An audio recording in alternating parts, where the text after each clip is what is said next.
Bem-vindos a mais uma edição do JR 15 Minutos, o podcast da Record que aprofunda as notícias que mais mexem com a nossa vida. Uma mulher morreu ao ser atingida por um raio em Praia Grande, no litoral de São Paulo. Outras 7 pessoas foram atingidas. 3 foram internadas em estado grave. Segundo testemunhas, chovia no momento em que o raio caiu. O Brasil é o país que mais registra incidências de raios do mundo. Nos últimos 10 anos foram registradas 835 mortes por causa da queda de raios. Em 2022, um recorde: 65 pessoas foram atingidas e 39 não resistiram. O que é um raio e como ocorre esse fenômeno? Um raio pode cair 2 vezes no mesmo lugar? Pode atingir diretamente uma pessoa? Por que o Brasil é o país com maior incidência no mundo? O JR 15 Minutos de hoje esclarece essas e outras dúvidas com o coordenador do ELAT, o Grupo de Eletricidade Atmosférica, Osmar Pinto Júnior. Bem-vindo ao nosso podcast, doutor. É um prazer estar aqui com vocês. Quem nos acompanha nessa entrevista é a repórter da Record em Santos, Fernanda Burger. Fernanda, mesmo com mau tempo, chuvas com raio e trovoadas, muitas pessoas se arriscam aí na praia, né? Olá, Celso. Obrigada pelo convite. Oi, doutor Osmar. Exatamente, Celso. Quem nunca passou pela experiência de estar na praia e, de repente, o tempo fechar? Isso pode ser um perigo. Em diferentes regiões, mesmo com mau tempo e alertas para não entrar no mar, surfistas e banhistas se arriscam. Em todo o verão, a situação se repete. Doutor Osmar, o que são essas descargas elétricas e como elas se formam? Os raios, são descargas elétricas que ocorrem na atmosfera, uma corrente elétrica, assim como uma corrente que circula nos fios na nossa residência. Elas se formam a partir do choque de partículas de gelo na alta atmosfera. As nuvens de tempestade possuem toneladas de partículas de gelo, com tamanhos de alguns milímetros, alguns centímetros, isso em alturas entre 5 e 15 quilômetros na atmosfera. E essas partículas de gelo batendo uma nas outras por ação do vento, acabam produzindo cargas elétricas que vão dar origem aos raios. E doutor, o raio pode ser considerado uma das mais violentas manifestações da natureza? Com certeza, junto com os tornados, são talvez as manifestações mais intensas, e localizadas que existem na natureza. Claro que depois existem outros tipos de atividades, vamos dizer, de larga escala, como os furacões, como os terremotos, mas aí atingem grandes regiões. Agora, em termos de fenômenos intensos localizados, os raios e os tornados são os principais no mundo. Doutor Osmar, segundo dados do Grupo de Eletricidade Atmosférica, no Brasil caem 78 milhões de raios por ano, liderando aí o ranking de países com maiores incidências de raios. Qual é a explicação para esse número, doutor? Por que o Brasil ocupa este lugar? Nós somos o campeão mundial em incidência de raios por sermos o maior país da região tropical do planeta, aquela região central mais quente, e por ser mais quente favorece a formação de mais tempestades e mais raios. O Brasil é o maior país dessa região e por isso ostenta o título de campeão mundial na incidência de raios. Agora, a África tem vários países aí nessa região tropical. É claro que são vários países menores em termos de território, Mas a África também é sujeita a um alto número de raios? Exatamente. Lá, particularmente na África Central, na região tropical, nós temos a República do Congo, que é o segundo país em termos de incidência de raios. Na verdade, se nós formos calcular o número de raios por quilômetro quadrado, a República do Congo tem mais raios que o Brasil. Mas o Brasil, por ser maior do que a República do Congo, acaba ostentando um número absoluto maior. Agora, doutor, tem um ditado que todo mundo conhece, Um raio não cai 2 vezes no mesmo lugar. Essa expressão, ela é verdadeira, doutor? Esse, vamos dizer assim, é o mito mais antigo que existe no Brasil, O índio que habitava o Brasil em 1500, quando os portugueses chegaram aqui nas nossas terras, os índios acreditavam nesse mito. Inclusive, quando um raio caía numa árvore, eles pegavam um pedaço do tronco da árvore, faziam um colar e andavam com esse colar, porque eles acreditavam que como aquele pedaço de tronco já tinha caído um raio, não ia cair novamente, com isso não cairia nele. Então, é um mito muito antigo, mas é um mito, E que a prova, vamos dizer assim, disso vamos dizer assim, talvez o Cristo Redentor, A gente pode usar uma das provas, o Cristo Redentor no Rio de Janeiro, que é atingido por 5 a 6 raios por ano, né? Então, raios caem no mesmo lugar, em locais favoráveis, caem muitos raios no mesmo lugar. Agora, como é que os raios escolhem onde cair, doutor? Além disso, qual a chance de uma pessoa ser atingida diretamente por um raio? Um raio começa na atmosfera em torno de 5, 6, 10, algumas vezes em 15 km de altura. No instante que ele começa e vai em direção ao solo, nem todos vão em direção ao solo, mas aqueles que vão em direção ao solo, ele não sabe o que tem lá no solo. Então, ele vai descendo na atmosfera, descendo. Só quando ele está a cerca de uns 100 metros de altura, né, ou seja, próximo do solo, é que aí o solo passa a influenciar na localização onde ele vai cair. Só quando ele está a 100 metros, veja bem, no começo ele não tinha efeito nenhum. Mas quando ele está a 100 metros, aí os locais mais altos tendem a ser os locais dessa região próxima onde ele está, que seriam atingidos. Então, por exemplo, uma árvore num lugar, uma árvore isolada, uma torre, né? Ou até mesmo uma pessoa caminhando na beira da praia, né? Na beira da praia você tem uma região plana, né? E a pessoa caminhando, a cabeça da pessoa passa a ser o ponto mais alto da região. Então, também aumenta a chance de a pessoa ser atingida. Doutor, a gente sabe que o Brasil é o campeão mundial de raios, mas quais são os estados mais perigosos, onde há maior número de mortes e hospitalizações? Bem, nós temos bastante raios em todas as regiões brasileiras. Mas é claro que dentro de cada região existem locais com maior atividade de raios, locais com menor atividade. Se nós olharmos o Brasil como um todo, buscarmos a região, né, aquela região onde cai mais raio, ela está lá no meio da floresta, na região amazônica, no estado do Amazonas. Isso se nós olharmos o Brasil como um todo. Agora, se nós olharmos por região, nós temos, por exemplo, na região sul do Brasil, uma grande incidência na parte oeste, no oeste dos estados de Rio Grande do Sul, Santa Catarina e Paraná. Na região sudeste, nós temos, vamos dizer, focos de grande incidência na Grande São Paulo, devido à urbanização. Nós temos no sul do estado do Rio de Janeiro, na fronteira com o estado de São Paulo, devido às cadeias de montanhas, né? Na região centro-oeste, nós temos diversas regiões de grande incidência, nos estados, particularmente nos estados do Mato Grosso do Sul, Campo Grande, no estado do Mato Grosso.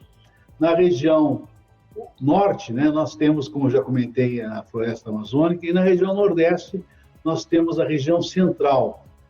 O litoral da região nordeste é a região de menor incidência de raios, particularmente o litoral dos estados de Alagoas e de Sergipe.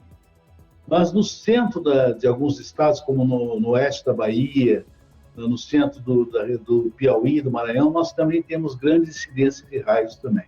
Há algum tipo de influência por parte do solo? Por exemplo, Minas Gerais tem um solo rico em minério de ferro. Isso chega a atrair a incidência de raios, doutor? Não, nós já fizemos um estudo muitos anos atrás a respeito disso, né? Verificar se o tipo de solo, minério de ferro, poderia afetar na quantidade de raios que caem. Não afeta, não. É claro que isso pode afetar o local exato onde o raio vai cair.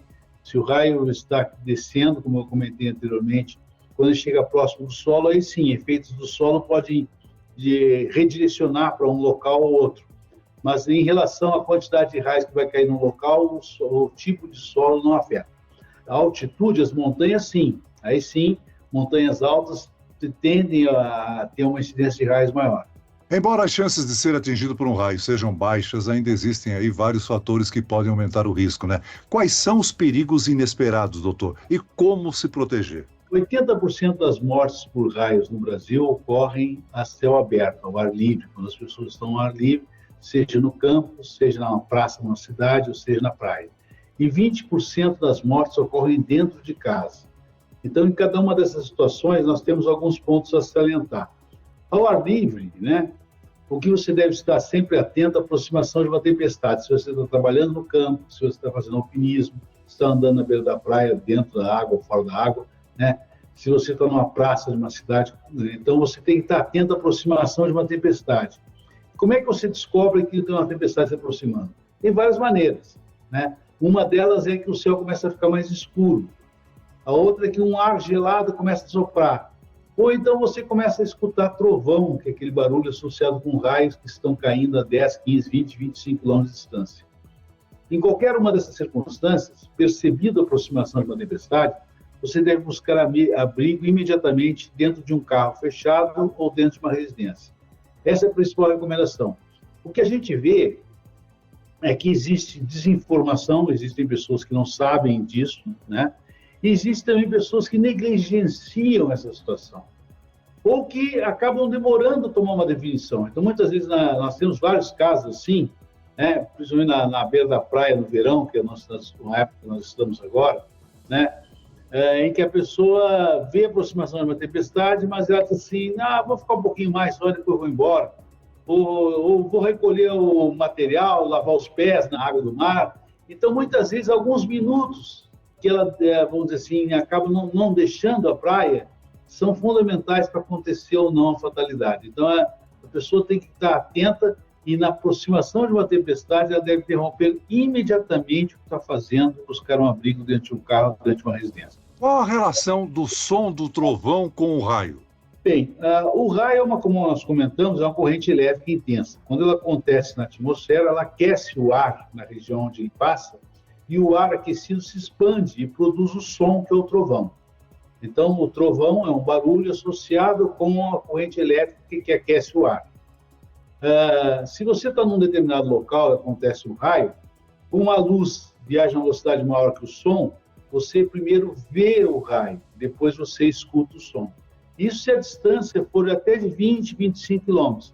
Caso contrário, se a distância é maior, você já não escuta o trovão. Uma regrinha básica que as pessoas podem usar é que quando no instante que você vê a luz do raio, até o instante que você escuta o barulho, que é o trovão, se você mede esse período de tempo em segundos, dividindo por 3, você tem a distância aproximada do raio em quilômetros.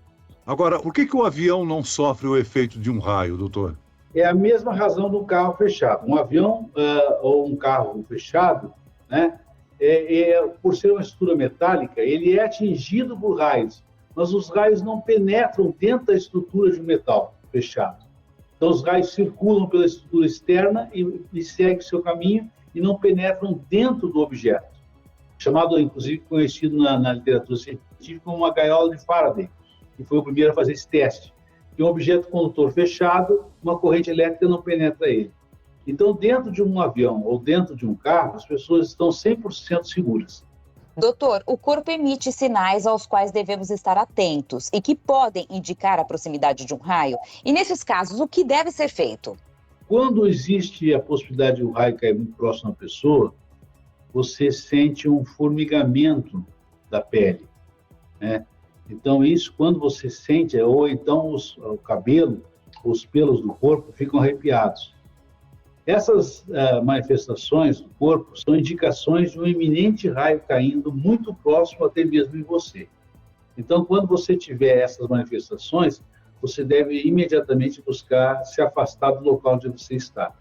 Isso aconteceu recentemente numa morte lá no Rio de Janeiro, na Pedra da Gávea, que um grupo de pessoas, alguns sentiram esse formigamento e realmente logo na sequência caiu um raio e uma das pessoas morreu. Doutor Osmar, qual deve ser a atitude das pessoas próximas a uma pessoa vítima de um raio, como aconteceu recentemente em Praia Grande? Bem, esse também é um outro mito que existe. Quando uma pessoa é atingida por um raio, ela não fica com cargas. Então, você pode imediatamente correr na direção dela e fazer massagem cardíaca ou respiração boca a boca. Não existe risco nenhum. Muitas pessoas acham que tem que se afastar de uma pessoa atingida por um raio e você pode também sofrer a corrente. Não é o caso. Quando é um caso de raios, a corrente passa pela pessoa e vai para o solo imediatamente. Então, você pode correr e prestar assistência a essa pessoa no sentido de tentar salvar a vida dela. Muito bem, nós chegamos ao fim desta edição do 15 Minutos. Eu quero aqui agradecer a participação e as informações do coordenador do ELAT, que é o Grupo de Eletricidade Atmosférica Osmar Pinto Júnior. Muito obrigado, doutor. Um abraço, à disposição. E agradeço também a presença da repórter da Record em Santos, Fernanda Burger. Obrigado, Fernanda. Obrigada, Celso. Obrigada, doutor Osmar. Esse podcast contou com a produção de David Bezerra e dos estagiários Fernando Russo e Isabela Santos. Sonoplastia de Marcos Vinícius, coordenação de conteúdo Edivaldo Nunes e Deni Almeida. Direção editorial Tiago Contreira. vice-presidente de jornalismo, Antônio Guerreiro. Você pode acompanhar o JR 15 Minutos no portal r7.com, nas redes sociais do Jornal da Record e nas principais plataformas de streaming. Eu, Celso Freitas, te aguardo no próximo episódio. Até amanhã.